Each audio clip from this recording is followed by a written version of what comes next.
So, right, man, Punch Out Boxing here with aneestaj. Anees, welcome onto the Top Tier Show. Yeah, a good chance for you to start getting a bit of momentum. Was it last year or the year before? You had a couple of losses. Haven't really got that momentum going that you need.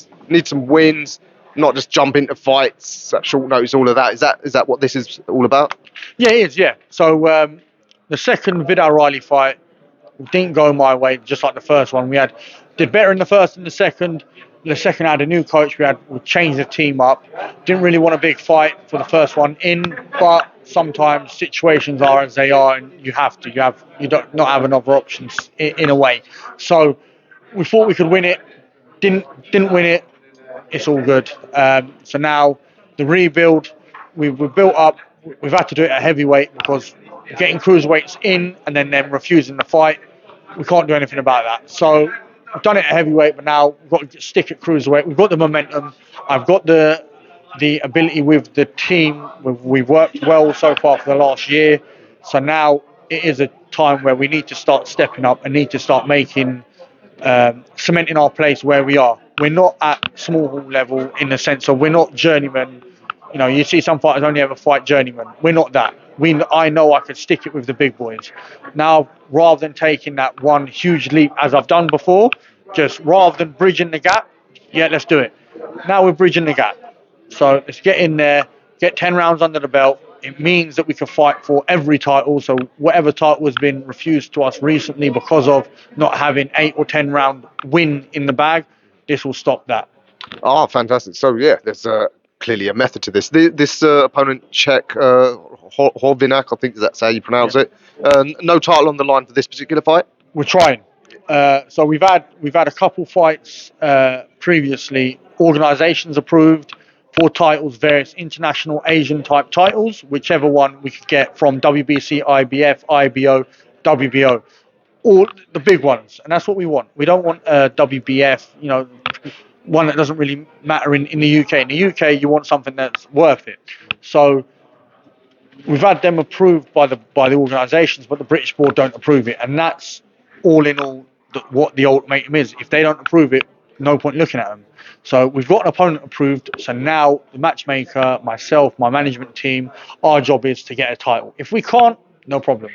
But ideally, we will get a title on it, whether it's an international, a silver, yellow, blue, pink, whatever. If they want to do it for the Czech Scottish top tier title, you know what? Let's do it. Anything. Why not? Yeah, absolutely. Like you said, the main thing is getting you into that position.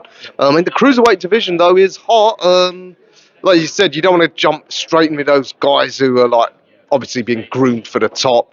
But some of the other guys who've been plying their trade on the small scene doing well. Guys like Devon Miller and Lewis Oakford, for example, recently come up against some top level punchers, fell short. I mean, those are the sort of guys you want to mix with. I don't want to disrespect anyone. No, I rate Devon. I don't really know much of Lewis, bar what I've seen on the TV and interviews and stuff. Devon, I spar Devon on regular. So me and Devon, that sort of thing, that sort of level. Yeah, that's who our opponent is. He's that level. He's come up short in one fight, but he's a WBC youth champ, beat someone 10-0. So it's really someone that we should be getting through. Won't be easy, but then once we go from there, we've got a couple of routes we wanna navigate, right? Not letting too much loose. We're not just solely looking at the UK domestic scene. We're looking internationally as well, and it's not against people who haven't won anything or aren't or are journeymen or glorified journeymen. Like they might have a record of 18-7, but every time they've stepped up, they've lost.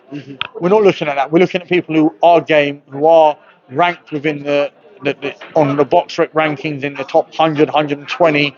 So we're looking at improving. But we've got to get through this first guy to then look at what we could get. We're looking at international titles. We're looking at Asian titles. Obviously, being dual national Pakistani, I can fight for an Asian title. So we're looking at whatever way we can maneuver ourselves to get experience. What is key is experience, because then when we do come back to domestic scene against the Vidal Rileys, the Alois Jumbi, another one I know.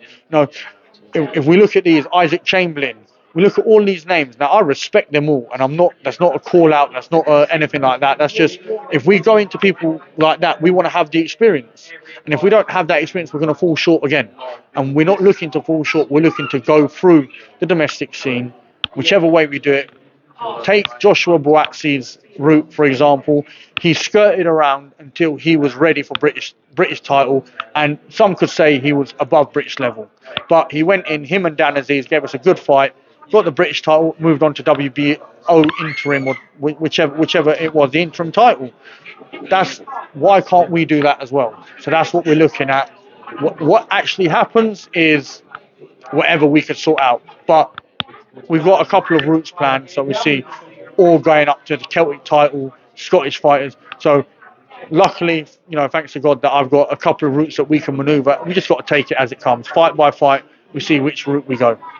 Yeah, that's really interesting. I guess you're half wearing your management hat there because, yeah, you're absolutely right. A lot of these kids who've got the backing of a big promoter, they can take meander around, and their promoters can get them the right opponents for their development. If you haven't got a big promoter, sometimes, like you said, you have to take a fight which ain't really going to help your development. But you're trying to do this yourself now. Yeah. So I've always me and my father, family. I've always had my family's backing. So we've always tried to do it our way as well. Getting opponents in, stuff like that. So now we thought if we're going to do it, might as well do it properly. Do it like the bigger promoters, like what they're doing. They're paying that sort of money. So we you got to put like I say, you got to put money where your mouth is. So we're doing that a little bit. We're going to try and see what we could get. We've got, as you said, the management hat has to be on as well, because as much as I see everything from a boxer's point of view, I've got to see it from a management point of view. Is it the right fight for development? We can't just jump in with someone 13-0 who's knocked out 12 of them if they're all been good level opponents. If they're journeymen, you could have a watch, see what it's like. Okay, yeah, we'll take him because that's a good name on the record. But if it's someone who's had the hard fights, you're like, that's a sticky one. We're not going back into that old routine of just jumping into whatever. At the final call, my coach Kieran Duffy, he has the final say. We could give him 10 different opponents. Who do we want? He makes that decision. I've taken that off myself, my management team, our company. We don't want to do that. We put all the options to him. Let him decide, because he is the one who sees me day in, day out, sees who I'm sparring. Spars are different, but it sees the improvement. You can see the development, and he can decide who's going to be right for the development. So we're taking everything away from just, my personal, I want to have a great fight. We want to have a great fight, but the right fight. Yeah, fantastic. Yeah, like you said, not many fighters who are independent like you have that opportunity. So, Yeah. I mean, it's amazing. A lot of this is based on how much, I guess, almost money you can raise. Because I know, for example, Hamza Shiraz, his dad was able to secure him a lot of sponsorship early on in his career, so he could go over to America. They could get the right fights, like you said, and not just get thrown in with whoever. Yeah, so ruthless business this. It is, yeah. Like Uncle Cameron, Hamza Shiraz's dad, done really well in securing the backing for Hamza, and it helped propel him into Frank Warren's star boy. On the 5v5, he was the team captain, if I remember correctly. But he's been brought into that position by having the right fights, and the advantage for them is they've got the big promoters. Now, if they take a fight to the board, it might get approved because it's the bigger promoter. If we take a fight to the board, the same fight might not get approved because we're not with a bigger promoter. But we've got to manoeuvre everything, look, and that's not a dig at anyone at the board. Just got to work with what we have. Play the hand you're dealt. That's what we're doing. So, look, we work. My family, we work, we make money, we do everything, and let's try and see what we could do. At the end of the day, I don't want to be 35, 40 years old, married with kids, and think, you know what, I could have done something. Let me go and try it now. No, I want to do it now.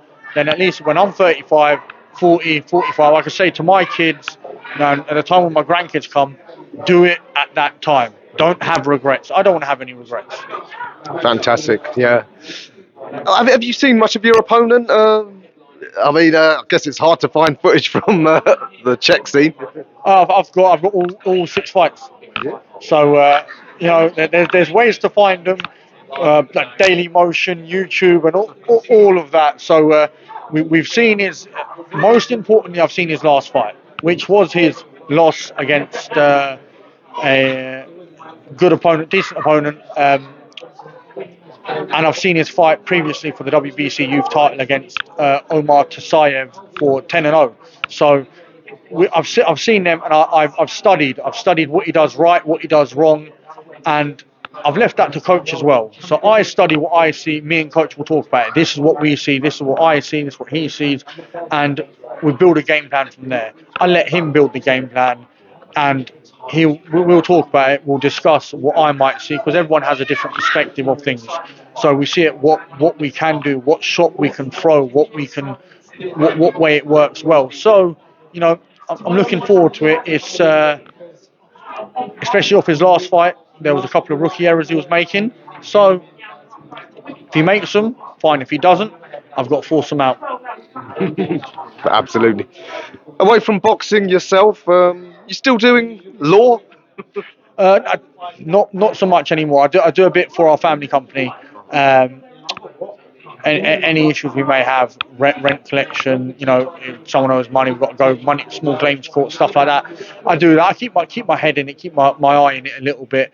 But now it's I work with my father doing our property dealing. So on my YouTube channel, I post videos of properties that we're buying, going back to the roots. What my granddad started when he come over in the late 50s.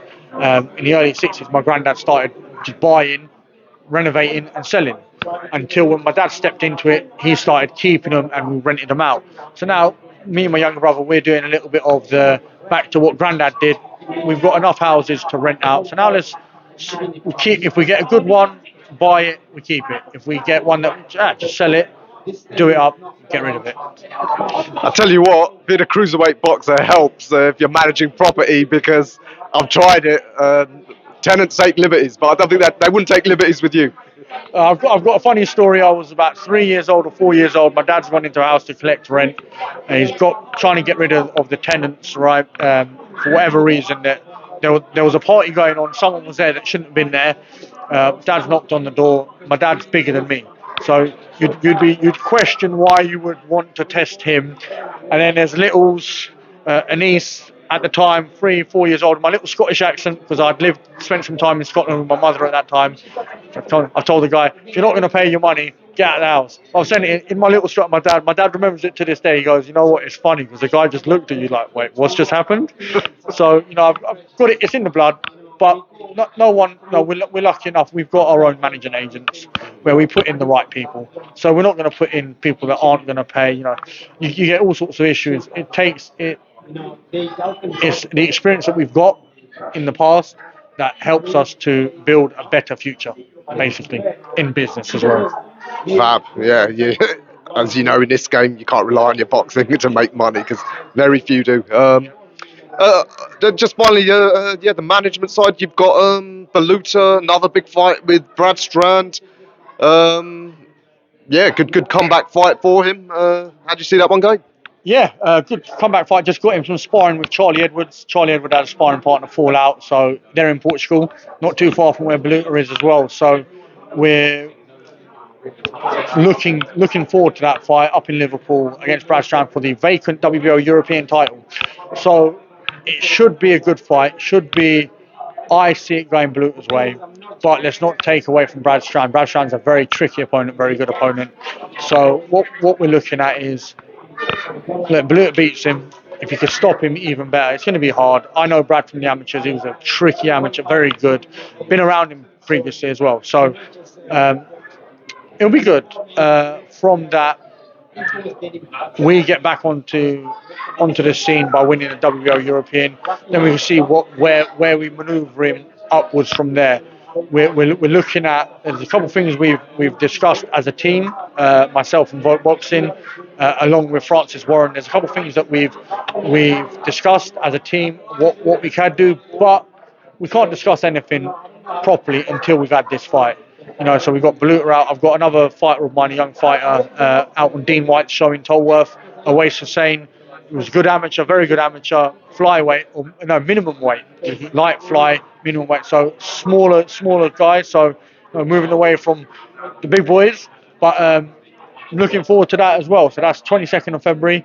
So just getting my hand into the management side of things and just trying to help younger fighters or elder fighters. You know, we've got another fighter on in the top tier show, Michael Ramboletta. He's managed by Vote Boxing as well. So just trying to help. Personally, I'm trying to help fighters not be taken advantage of in ways that I might have been. Just trying to help. Yeah, when you've been through it all yourself as a fighter, can only help. Need more fighters to turn into managers, I think. So yeah, great to see. All right, Anees, pleasure as always catching up with you. Always one of the best insights into the game we get from you. So yeah, good luck in 3 weeks. Hopefully we'll see some big fights in 2025. Hopefully so. Thank you.